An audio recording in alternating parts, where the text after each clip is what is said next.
What if everything you knew about the Garden of Eden was incomplete? The fall is one of the most famous narratives in history, but there's more. More depth, more tragedy, more hope. This is the fall in Eden. What really happened? Genesis 3 opens in paradise. Adam and Eve in Eden. No pain, no death, just intimacy with God. But there's a test. God said, "You may eat of every tree, but of the tree of the knowledge of good and evil you shall not eat. For in the day you eat of it, you shall die." One tree, one rule. For a time, they obey. They walk with God. Unbroken fellowship. Then something enters that doesn't belong.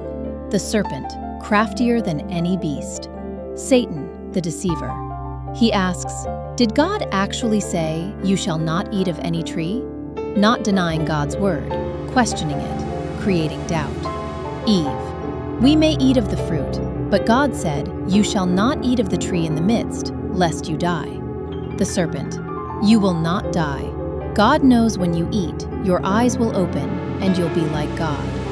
The lie, "God is holding out. You can't trust him. Take control." Genesis 3:6. When the woman saw the tree was good for food, and a delight to the eyes, and desired to make one wise, she took and ate, and gave some to her husband, and he ate.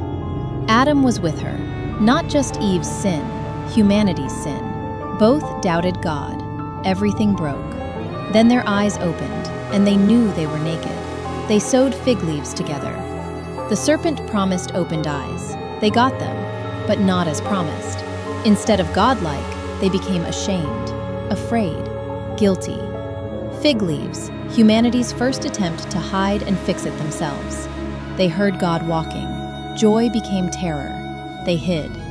God, where are you?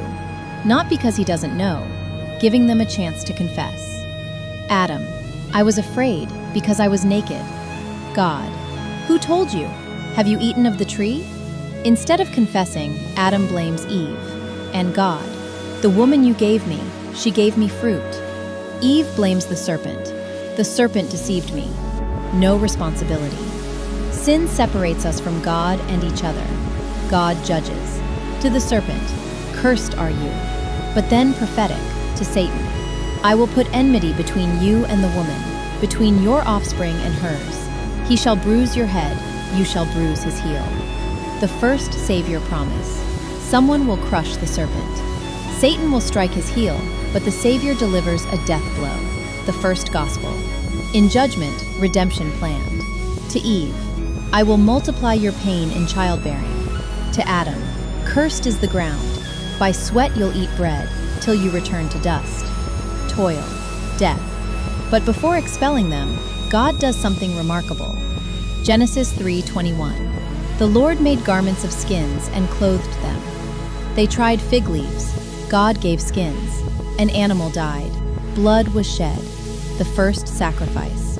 Not man-made, God provided. A picture of Calvary, the Lamb's blood covering our sin forever.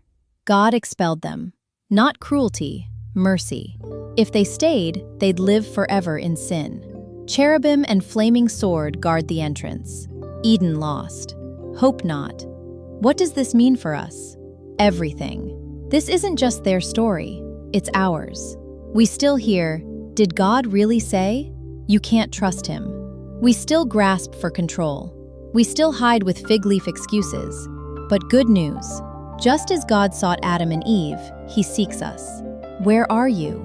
Just as God provided skins, blood covering, he provided the ultimate covering, Jesus. Romans 5:19. By one man's disobedience many were made sinners. So by one man's obedience many will be made righteous. Adam brought death. Jesus brought life. The serpent bruised his heel at the cross. Jesus crushed the serpent's head in resurrection. Eden lost. Heaven opened. The fall shows sin entered, but also God's master plan. Every Genesis 3 detail points to the cross. Serpent-crushing promise? Fulfilled when Jesus defeated Satan. Skin garments? Shadow of Christ's righteousness. Closed Eden? Reopened through his body. From the beginning, he planned a savior, a way back. If you're hiding, covering with fig leaves, trying to fix what only God can heal, stop. Come out. Let him clothe you. The God who walked the garden looking for Adam and Eve walks through your life today. Where are you? Subscribe. Comment. What stood out? Thanks. Shalom.